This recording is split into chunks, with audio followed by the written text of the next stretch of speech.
Alam po ba ninyo na hindi lang pera ang kailangan yung alagaan sa pagnenegosyo? Pag-usapan po natin ito.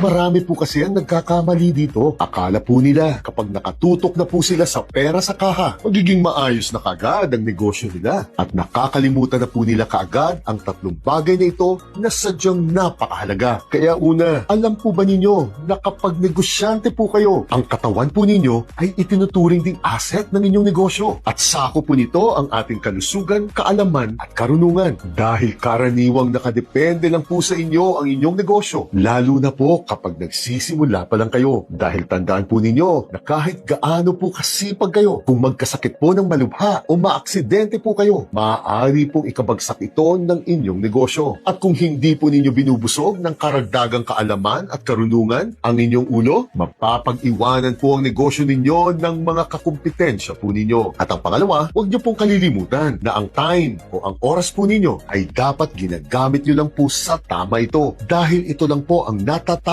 ari-arian ninyo na kailanman po ay hindi nyo na maibabalik o mababawi po ito. Kaya kapag inuuna po ninyo ang mga walang kakwenta-kwentang bagay sa mundo, either mapapabayaan po ninyo ang pamilya ninyo o mapababayaan po ninyo ang inyong negosyo. Kaya ugaliin nyo po na laging mag-inventaryo ng oras po ninyo at siguraduhin nyo pong hindi napupunta sa mga walang kakwenta-kwentang bagay ang mga ito. At ang pangatlo, ang pinakamahalagang asset po sa pagnenegosyo ay ang kredibilidad po ninyo. Hindi lang po sa mata ng mga kliyente o suppliers po ninyo, kundi sa buong business community po na ginagalawan ninyo. Dahil napakarami ko na pong kakilala na unti-unti pong nalugi ang negosyo nila dahil lang po sa inuuna nila ang pera kaysa pangalagaan po ang pangalan nila. Tandaan po ninyo na ang isang taong may kredibilidad ay laging makakabangon po kaagad dahil lagi po siya makakahanap ng mga taong magtitiwala po dito. Subalit kapag sinira mo ang kredibilidad mo sa tuwing dinadaya mo ang mga kliyente mo o hindi ka nagbabayad sa mga atraso mo o hindi ka tumutupad sa mga usapan ninyo, may hirapan na po kayong makabangon mula dito. Kaya pangalagaan nyo po ang kredibilidad ninyo kahit po malugi kayo ng paminsan-minsan dahil lang po sa pangangalaga ninyong ito. Sa mga interesado pong matuto ng tamang pagnenegosyo, nagtuturo na rin po ako sa page na ito tuwing Sabado.